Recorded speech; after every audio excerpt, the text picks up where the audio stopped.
Bismillahirrahmanirrahim. Dans cette vidéo, on va voir la structure interne de la Terre. La structure interne de la Terre se compose des enveloppes concentriques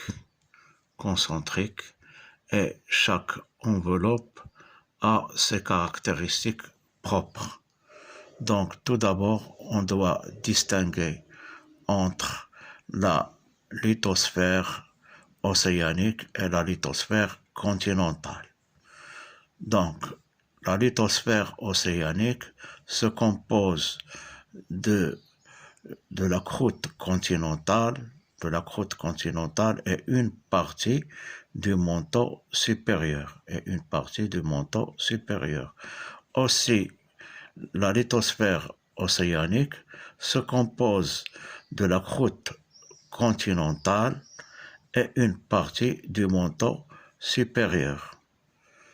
Donc, on voit la limite de la croûte continentale et de la croûte océanique et la partie rigide du manteau supérieur par une discontinuité que l'on appelle la discontinuité de Moho. On voit que la discontinuité de Moho s'enfonce au-dessous des continents, s'enfonce au-dessous des montagnes, puis remonte cette discontinuité et il est plane au-dessous de la croûte océanique. Donc, la lithosphère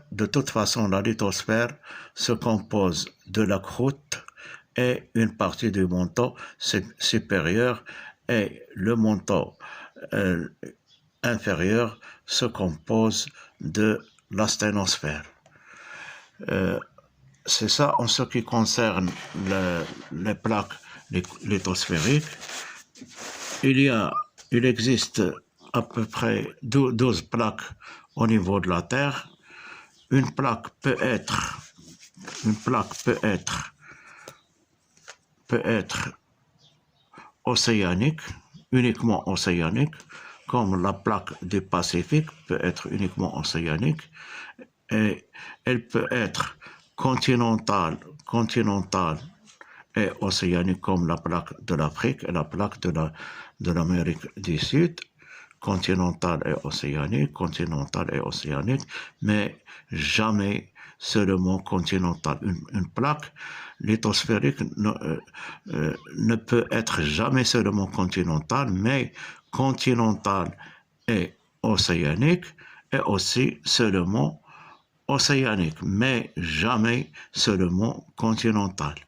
La plaque du Pacifique et du Nazca, c'est une plaque qui est uniquement océanique. Donc, il existe au milieu de l'océan, une dorsale médio-océanique. C'est une chaîne de montagnes qui est longue, alors qu'on voit ici, et il y a ici les zones de distension, c'est-à-dire à la frontière de ces deux plaques, la plaque africaine et la plaque sud-américaine. Ici, au niveau du rift médio-océanique, il y a une séparation des plaques, et il y a le phénomène de distension. Donc, il y a du basalte qui sort par les volcans effusifs et qui fait séparer les deux compartiments. Donc, le basalte nouveau fait pousser le basalte ancien. Donc, plus qu'on s'éloigne du rift médio-océanique, plus que le basalte devient ancien et plus qu'il devient dense et hydraté, veut dire qu'il contient de l'eau. Il a une forte densité. Donc, comme il y a des zones de distension, il y a aussi des zones de convergence. Il y a des zones de convergence.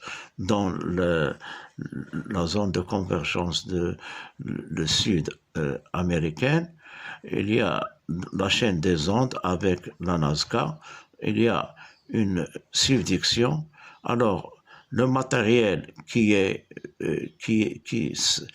s'ajoute au niveau au niveau du rift médio-océanique doit s'enfoncer au niveau de la subduction pour que le volume de la Terre reste le même. Donc, il y a gain de la matière au niveau du rift médio-océanique, mais il y a enfoncement, le phénomène de subduction au niveau de la frontière de la plaque continentale sud-américaine et la plaque de Nazca.